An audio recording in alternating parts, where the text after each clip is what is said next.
Round number 6 of the 2010 ARLA Street Stocks East Division campaign took place at the Columbus Motorsports Park in Ohio, the only road course race of the year for the East Division. Hamilton Porteau won the pole in his black and white number 42 car, but it would be Phil Summers in the 17 who leads the first lap. He gets a great run coming off the final turn and just beats Porteau to the line. However, Porteau would take the lead back without a problem. Porteau has been one of the fastest drivers all season, but he was handed a suspension after Coronado for his actions in that race. If that hadn't happened, he would probably be in contention for the points lead. Jacob Eichholz in the 07 then challenges Phil Summers for the second spot. There you see outside pole sitter Matas Kazimieras has dropped back to 6th. He was tied for the lead with Phil Summers coming into this race. Anyway, Eichholz in the 07 completes the pass, and then Phil Summers is going to come under attack from Joey Clinton in the 48. But Clinton's charge would not be finished. He powers by Eichholz to take second, but Hamilton Porteau has now stretched his lead to several car lengths, so Clinton has a lot of work to do. A.J. Young is going to be the first driver to throw his car off the track on lap number 9. He goes off and into the wall in the S's. However, he's able to get out of that sand pit and keep going.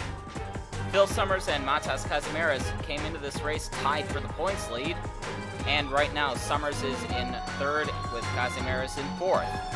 And not only are they tied for the lead, but they've got a nice cushion over Patrick Fionn in the 27, who runs 3rd in the points, and is also running 5th, right behind Kazimieras right now. Here's a better look at Fionn in the 27. He's been running very, very quietly in this series, but his stats tell otherwise. I just mentioned that he is running in 3rd. He is 64 points behind the leaders, and his closest points competitor is Jeffrey Waterford in the 57, who is right behind Fionn right now. Here's a better look at Waterford in the 57 car. He actually started in the rear of the field and has worked his way up into the top 10, so he's been one of the fastest cars on the track. Waterford is also the teammate of Hamilton Porteau, who currently leads the race. But not for much longer. Here comes Joey Clinton in the 48. He gets a run on Hamilton Porteau. They are neck and neck coming down the hill. Phil Summers is in 3rd. Matas Kazimieras is in 4th. Porteau has the advantage coming into the S, but eventually Clinton does get by the 42 to take the lead. But Porteau would not go down without a fight. A little while later, he gets back around the 48. But Clinton insists that Porteau has hogged the spotlight long enough, and he gets back around the 42. Jeffrey Waterford continues to post some of the fastest laps of anyone in the race. Here he is getting by Matas Kazimieras for the 4th spot. Patrick Fionn in the 27 is now in 6th. Phil Summers in the 17 now makes a charge of his own. He's going to get around Hamilton Porteau to take 2nd. And as the leaders come around, you're going to see that Matas Kazimieras in the 11 has taken 4th back from Jeffrey Waterford. But Porteau is going to battle back and get around Phil Summers. You probably saw that the top 5 has opened up a pretty big gap over the rest of the field. Elmer Fox in car number 8, while coming into the S, he slides up into Barry Juveno. Into the 65, he gets a little loose and spins off the track. However, Fox does not hit the wall and he keeps going. Back up front, Jeffrey Waterford gets around Phil Summers in the 17, which will place the Porteau cars in 2nd and 3rd. This does not bode well for leader Joey Clinton, since the Porteau cars have been among the strongest all season. However, with just a few laps to go, Phil Summers gets a big run and gets by both Jeffrey Waterford and Hamilton Porteau to take 2nd. But that's all he had time for, and Joey Clinton will go on to take his first ARLA Street Stocks victory. And here are your results. Hamilton Porteau actually lost 4th to Matas Kazimieras in the closing laps. Jade Boyer brings her 69 car home in 6th. I believe that's that team's best finish of the season. Patrick Eichholz finished in 7th. Patrick Fionn lost a few spots to finish 8th. Zach Curtis in 9th and Bruce Wilkinson in 10th. And here's 11 through 20. Clint Raymond Jr. in 11th. Faith Blaylock, former TM Junior Series driver, in 12th. Former GRL driver Greg Stanton in 13th. Barry Juveno, despite that contact with Elmer Fox, finished 14th. Shane Stark 15th, David Terry 16th, Wyatt Dyers in 17th, Carson Crompton in 18th, and then the two drivers who spun off the track, Elmer Fox and AJ Young, finished 19th and 20th. And then a few weeks later, the Street Stocks East division headed to the South Alabama Speedway for their 7th round. Matas Kazimieras won the pole for that race, but you saw Phil Summers in the 17 get a huge jump and took an early lead. However, the officials determined that Kazimieras was sleeping on the start, and so they didn't penalize Phil Summers. Carson Crompton in the 08 slides up into turn 4 and spins his car out, but the yellow doesn't come out.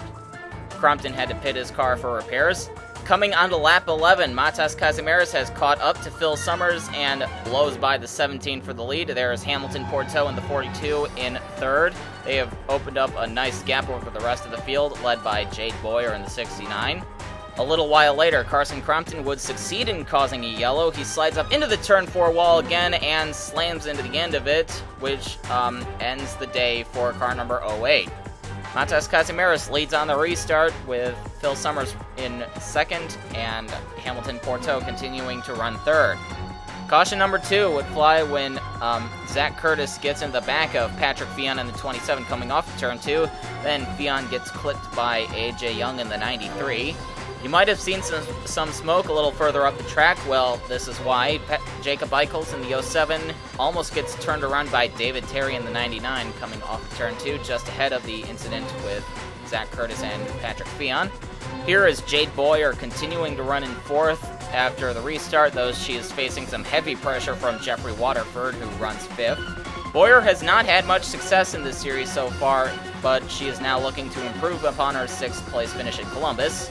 David Terry gets into Elmer Fox coming off of turn 4, collecting Zach Curtis and once again AJ Young, causing the 3rd caution of the day to fly. Matas Kazimieras in the 11 continues to hold the lead after the restart, with Phil Summers and Hamilton Porteau still running 2nd and 3rd. Jeffrey Waterford has now taken 4th from Jade Boyer. Caution number 4 would come out when Joey Clinton, last week's winner, gets into Clinton Raymond Jr. in the 29. He slides back up the track, taking Clinton and Jeffrey Waterford off the track with him. And then shortly after the restart, Greg Stanton is going to trigger caution number 5 when the engine expires on his CarLink number 51.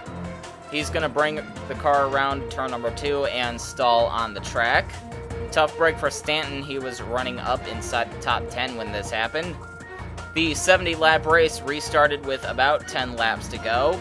Hamilton Porteau held 2nd on the restart, but here comes Phil Summers to take it back. Jade Boyer has now worked her way back up to 4th. Jeffrey Waterford is a lap down after his incident. But all eyes were on Matas Kazimieras as he dominates at South Alabama to take his 3rd win of the year. Phil Summers once again finishes 2nd. Wyatt Dyers jumps up to 3rd after a rather dismal run at Columbus. Jade Boyer finishes 4th. Faith Blaylock, after a poor run at Columbus, finishes 5th. Barry Juveno in 6th. Hamilton Porteau dropped like a rock in the closing laps of the race. He finished in 7th. Zach Curtis in 8th. Elmer Fox 9th. And David Terry in 10th.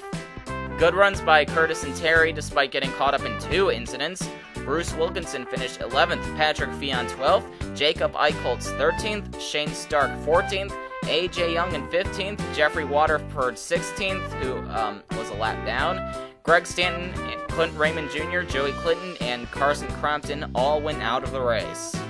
And now, here are your point standings after 7 of 10 rounds. Matas Kazimieras holds the lead with Phil Summers 2 points behind. Kazimieras and Summers hold a commanding lead over Jeffrey Waterford, who is 128 points behind the leaders. Patrick Fionn is in 4th, 130 points back. Wyatt Dyers in the 73 is in 5th. Jacob Eichholz 6th. Joey Clinton 7th. Hamilton Porteau is in 8th. That one race suspension really hurt him. He's 161 points back. Zach Curtis in 9th and David Terry in 10th. Faith Blaylock is 11th. Jade Boyer is in 12th, 194 points back. Though if Boyer continues her streak of good finishes, she could certainly climb higher. Bruce Wilkinson is in 13th. Barry Juveno 14th. Shane Stark 15th. Elmer Fox 16th. Fox has reportedly made this series the home of his retirement tour, and, well, he's not doing too well. Greg Stanton is 17th, Carson Crompton 18th, Clint Raymond Jr. is in 19th, and 382 points behind the leader is A.J. Young.